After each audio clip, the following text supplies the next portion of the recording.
So if you're given this regression equation or some other equation, you're asked to make a prediction. It's really just about plugging in the number in the right spot. So in this this equation for this problem, let's see, r of x was the number of hours spent reading a book, that's r, and then x is the number of hours a person spends at the library over the course of a month.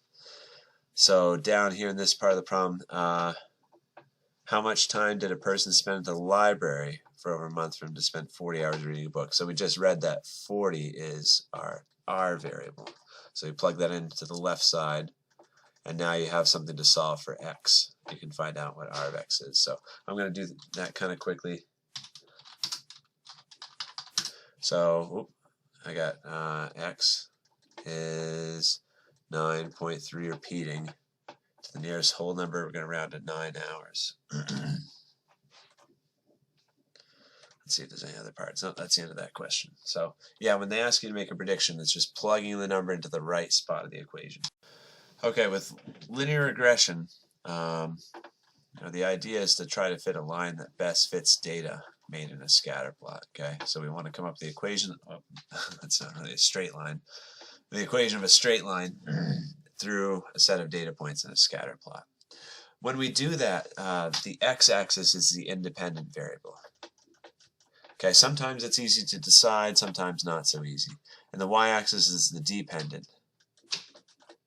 Okay, so what that means is the independent variable is the variable that's not being changed by the other variable. Okay, like the variable that's causing the change. Like time is an independent variable unless you're some sort of crazy scientist and you know how to manipulate time. Okay, because time is not being caused by something, it's causing something to change.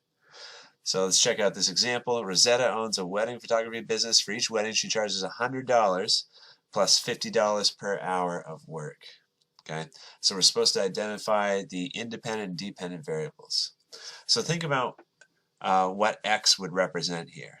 Okay, we got to come up with words for what x is.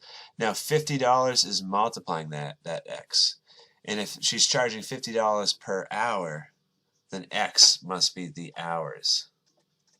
Okay, or in other words, the time. And that means the independent variable is y. Sorry, the dependent variable. I said that backwards. The independent variable is always x. The dependent variable is y.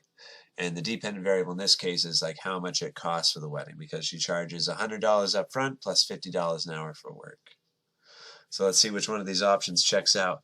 Independent variable is the amount of time Rosa shoots. That's good. Dependent variable is the amount in dollars Rosetta earns for the wedding.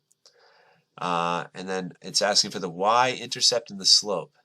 If you remember from algebra, the slope is always the number attached to x, or to the variable. Okay, so the slope is $50 an hour, and the y-intercept is the number hanging out by itself. In other words, the value when x equals 0. So the slope is 50, the y-intercept is 100. One-time fee of $100, this is when x equals 0, so that's the y-intercept, that's what we just said. And then Rosetta earns $50 for each hour she works, so that's the slope.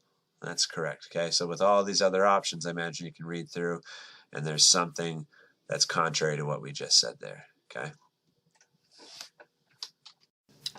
Okay, so Newton wants you to just graph using their graphing tool here.